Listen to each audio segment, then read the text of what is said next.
Hello everyone, Tim on the line. Today I want to tell you about one of the games that I really liked. It's the game that made a lot of noise and rightly so. It's Helldivers. And with the latest controversy around it and how the community and devs held their own, it's something rare in the industry today. At the time of its release, I was not at all interested in the game. Somehow Helldivers escaped my radar. Only when my friend started praising it, telling me how cool it is and how much he loves fighting bugs and bots, did I decide to check it out.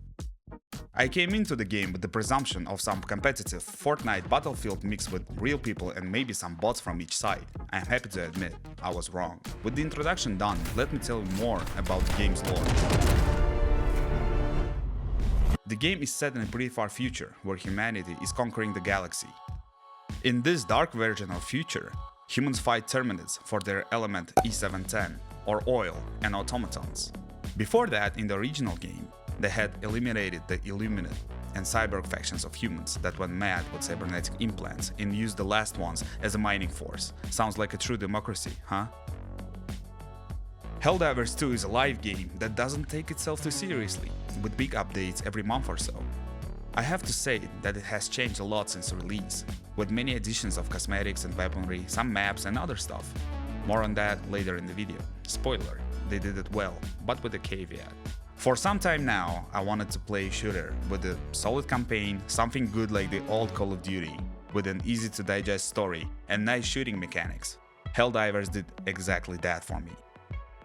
So I've played the game for over 100 hours in the last couple of months, and I have some things I want to say about it, the good, the bad, and my hopes for the future of the game. And now off to gameplay and mechanics. For democracy, for liberty, for freedom. As I said, the game doesn't take itself too seriously. It laughs at itself all the time with corny dialogues and NPCs screaming for democracy in a hilarious manner. And that sets the stage for players who are almost directly told to have fun and not care about wins or loses. I believe that to be one of the reasons they can have such a great community, because nothing is really that important. What's important is that you have fun, a welcome change of pace. When you first start the game, you're thrown into a training session, which is extremely short. WASD for walking, tap left mouse button to shoot, hold control and use WASD to call in special stuff called Strategems. Then you're thrown right into the line of fire for the first time. Baptism by fire. And boy, you can feel that it's going to be fun. Friendly fire is on with this game, permanently. And the physics are good. A lot of stuff has collision mechanics. Mix that with the dev's mission to make a fun game, and you've got yourself a diamond of fun, Mr. Bean-like situation all around. I've died in so many ways, which I found hilarious. My own bomb dropping, my teammates throwing a grenade at my feet, after being hit by a dying charger and being thrown on rocks, by a supply pod, spawning teammate, close of a dying bile titan. The list goes on and on and on. It can also be high stakes and intense, with hordes upon hordes of rocket fighting, gun shooting automatons sniping you from far away, pinning you down when you have tons of samples at the extraction point. In moments like this, you really get so immersed that you have only one goal: extract with the samples and do a mandatory up, right, down, down, down. That gets us to what I think is the community's favorite: Strategems. The Strategems are cool additions to the game. It's a ball that you, after dialing in a code, throw either close or far away from you, to call in supplies, secondary weapons, or cool things like an orbital laser, a 500 kg bomb, the up, right, down, down, down one, love it, napalm strike, or a barrage, to mostly eliminate your teammates. You choose what you want to use before each session, up to 4 of them. Strategems are one of those ingredients that make the game truly shine and create a massive explosion, lighting up the sky and taking care of the enemies of the Super Earth. In my opinion, it's one of the best examples of balance in the game. Some Strategems have limited uses per map, some have reloading times that don't feel too long, and sometimes you just pray that they will be back online to save you in a tight spot, with the beefy explosion. Weapons are good. There are like 3 types of weapons: your primary and secondary weapon that you spawn with, and a weapon that you can call in by a stratagem. There is not one do-it-all weapon in the game. You have to choose your playstyle and see what it gets you. Some weapons have great magazine capacity, but can shoot through medium armored enemies. Weapons that can do that have slower rates of fire and mostly smaller magazines.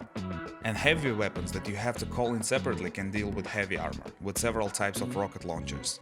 This helps to ensure that there are no meta builds in the game, and that every weapon has its merit. Well, that's the dev's intent. In reality, it's not as idealistic as that, and some weapons are a bit more versatile than others. But oh well, work in progress, I suppose. Another thing that devs do well is balancing microtransactions, which is something I thought I would never say about a game. You can earn the in-game currency while playing. Yes, it takes a long time, but you can. In my playtime, I was able to buy 2 out of 4 available war bonds without any donations, and still have some super credits to go.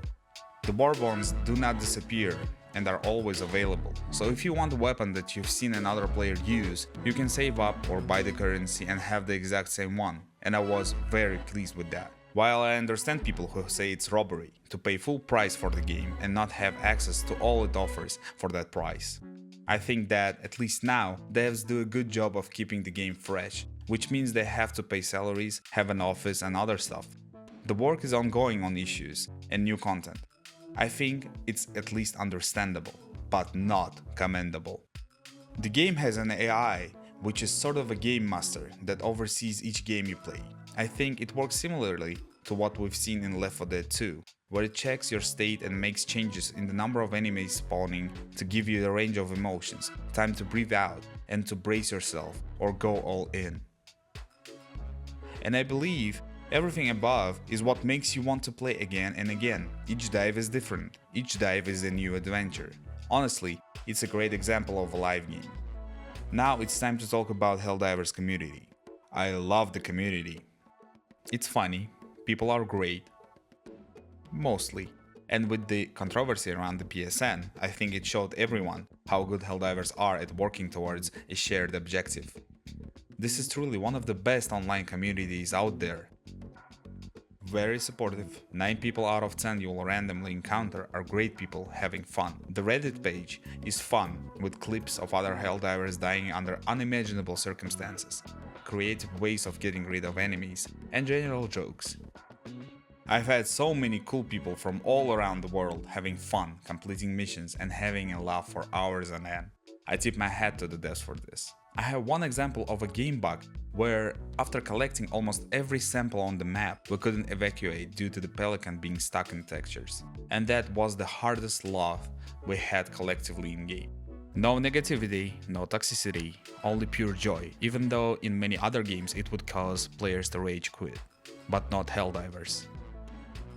One of the biggest contributors to that is the fact that extraction is optional. If you complete the main objective, you still get like 90% of the XP and 100% of the medals. So only samples are lost, which is really not that bad, you can always dive again. And lower the difficulty, so it's easier to do. Sometimes it feels like the game is way more beautiful than it has any right to be. Don't get me wrong, it's not sensational like Crysis was so many years ago.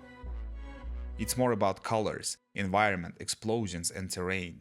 It feels varied enough, and with lighting effects, sandstorms and blizzards, it paints a beautiful place to look at for 2.49 seconds, as advised by Super F Command. Sometimes there are bad apples in the game, some people who just want to see the world burn.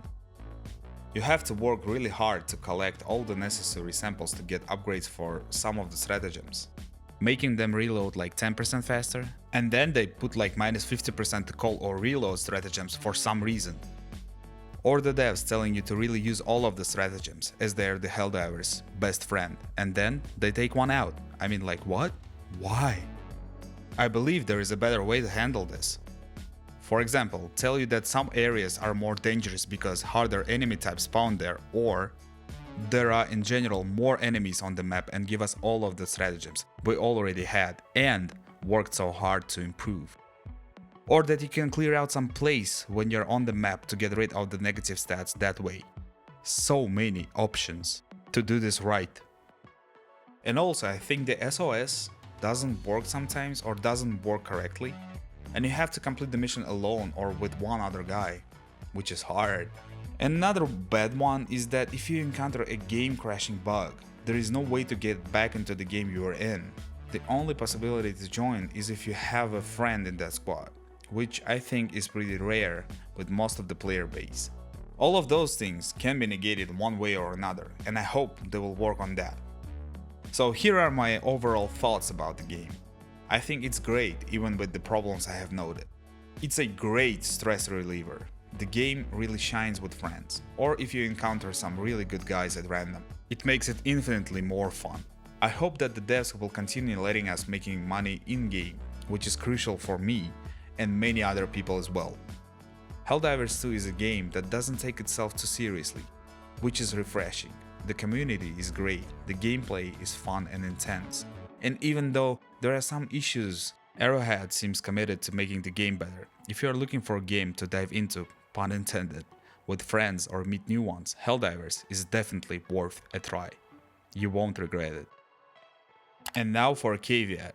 Right now, it's not available in over than 170 countries. So, Steam won't allow you to buy it if you are new. Sony shot its own leg. Helldivers player base is hurt and game chart is hurting as well. I hope they will find a solution on how to make amends with the players, and this game will still be as good as it is now. And that's it for today. Thanks for watching, and remember, for democracy, for liberty, for subscription.